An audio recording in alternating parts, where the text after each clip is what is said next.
Just out for a little test ride before I start. The route I plan on riding is the Echo-Titus Circuit in Death Valley, California from bikepacking.com. It's slated as a 4-day ride, but Titus Canyon is closed until June of 2025 because of flood damage from Hurricane Hilary. My version was to be 110 miles, 177 kilometers, and 10,000 feet, or 3,048 meters of climbing over the course of 3 days. Here I am at BD Junction. This is Daylight Pass Road, and I believe is Road 190. This is where I'm going to end my trip. Just about to start, and as you can see, it looks like rain. I'm kind of skirting this bit of weather. Whoa, lightning! No shoulder. Kind of sucks, but all the drivers have been good. So here's the Old Harmony and Borax Works landmark, and I'm about 8 miles from my car.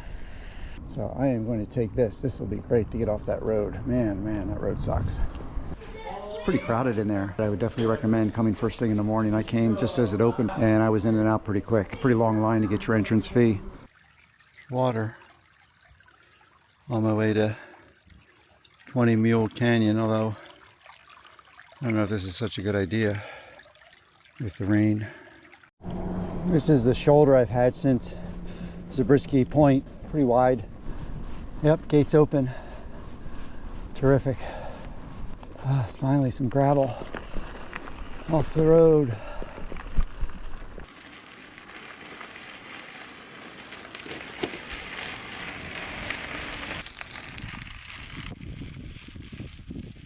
Weather's really nice, other than that rain in the beginning.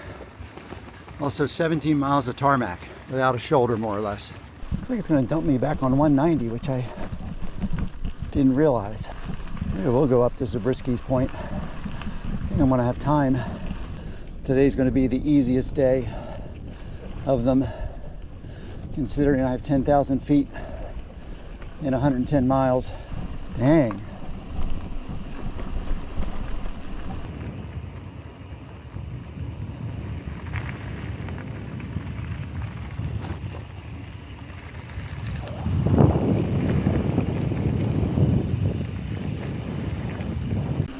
So I bet you this bike weighs close to 100 pounds, if not more, with all the water. Onward to Echo Canyon. Downhill. Loving it. Zabriskie's Point.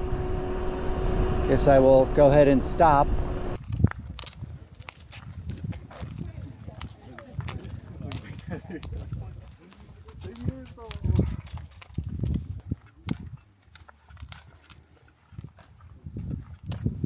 So I just turned on to Echo Canyon, and it's really slow going because these rocks are almost like ball bearings.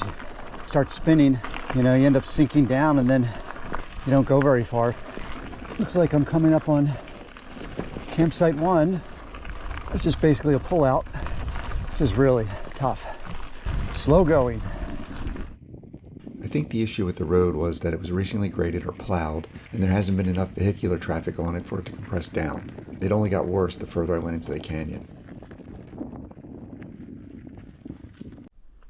So just passing campsite 4, and the more I think about it, I have a feeling I'm just in a wash, because you can see over there where the original height of the road was, or at least till recently, but this is all debris. This is all rocks from a wash, from a flood that got washed down here. I've now resorted to pushing. I'm approaching campground 5. Here come the rocks again.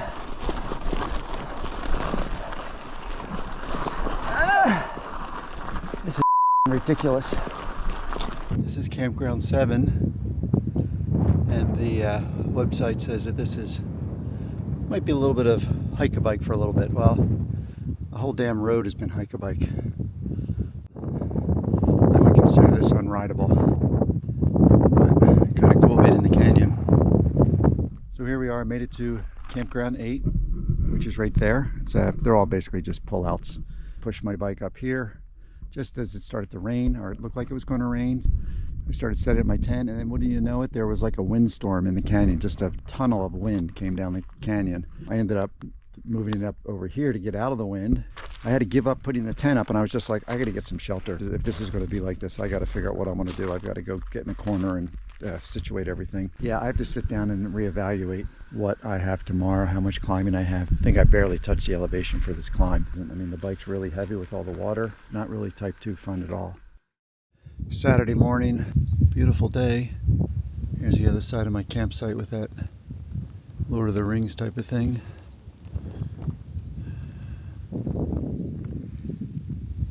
We'll see how far I can go. I'm still pushing. I'm hoping it gets better, but I think it's a pipe dream.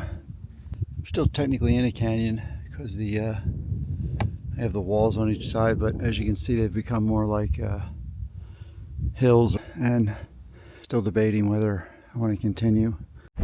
Okay, I've made a decision to turn around just because that 7 miles is only the climb, and looking at the map, I've got a long way to get to Route 95. What I've been going over in my head is get back to my car, drive out the Beatty, maybe stop for lunch, unload the bike, and ride up here a little bit, see how far I can get. So if I don't go straight, the bike suddenly comes to a stop.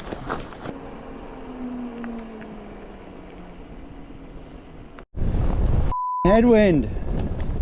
It's got to be 15 miles an hour. This is not turning out to be a type 2 fun trip. There's where I will have come out if I had taken Echo Canyon all the way. And this is State Route 95. But basically what I'm going to do now is I'm going to ride towards where I would have come out and see how bad the gravel is. Really smooth, rideable gravel. There are some washes, and that confirms what I'm thinking about Echo Canyon, is that it's basically just a big wash now that they've plowed. It's definitely gotten chunkier. It's like I'm at mile 9.5. As I've said, I'm heading in reverse from the map's direction, and I just passed the section where it said it gets easier from then on, which I've been riding. Little information tag on the Ride with GPS route, and I have to agree with that. It's gotten pretty chunky here. It's definitely rideable. Heading back to the car. I think it'll be about 26 miles round trip. I didn't go as far as I would have liked to that day due to leaving an 8mm Allen wrench in my car in case my crank fell off, which it tends to do from time to time.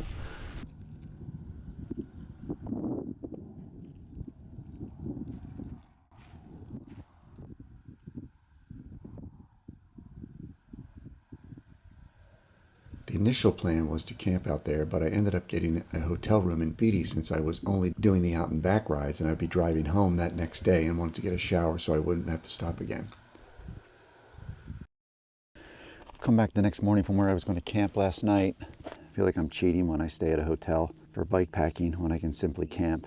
I got really lucky here with the temperature that I did this trip in. Right now it's in the 70s, I want to say, in late April, which might be kind of rare.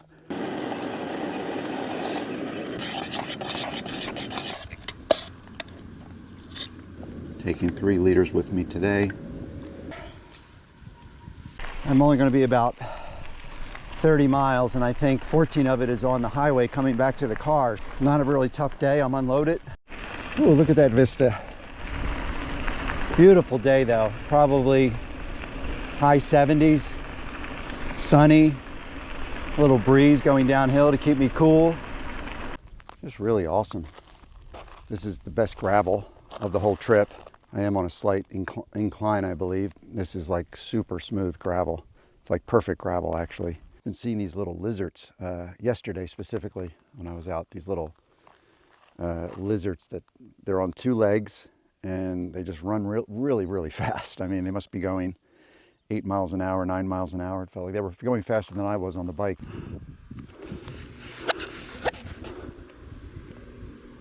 He's just checking me out.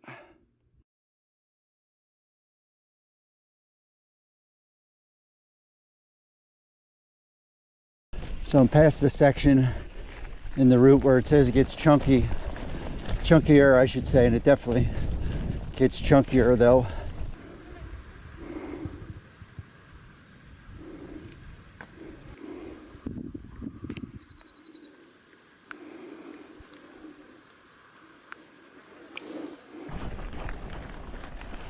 Gorgeous day though. Wow, here's the canyon. Looks like I'm gonna be able to wash.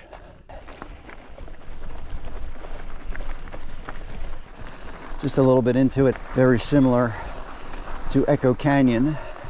It's really something else. Just came up there, there's the beginning of the canyon. Really unique. Looks like it's pretty much just a Jeep path though. And I'm going in there, but right now it's just a creek bed.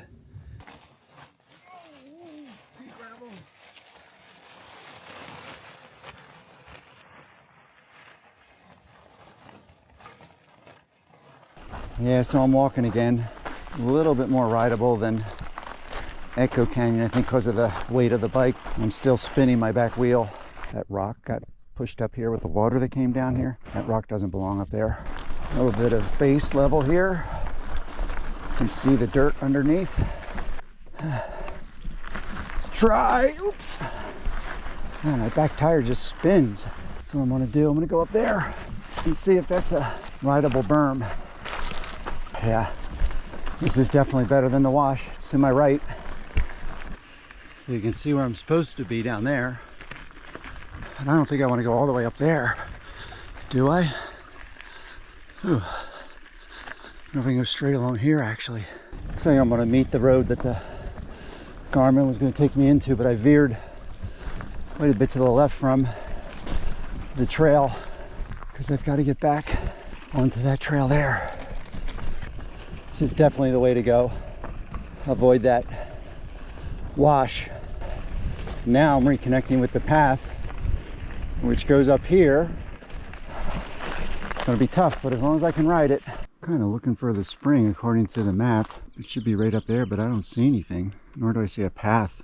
There's a dry creek bed below, which is on the map. I don't need it, but it'd be good to check it out. Yeah, so there's the camp spot that they recommend, right underneath that peak. And there's supposed to be a water spring back there, but I don't see it. Doesn't mean it's not there, but I didn't see it, or a path to it easily.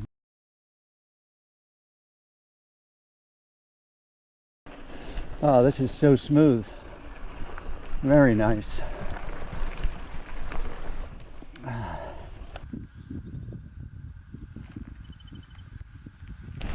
They weren't kidding. This is so smooth. This is awesome. Wow, that was great. Rat Rock Office and Specie Spring, which is a spring I couldn't find.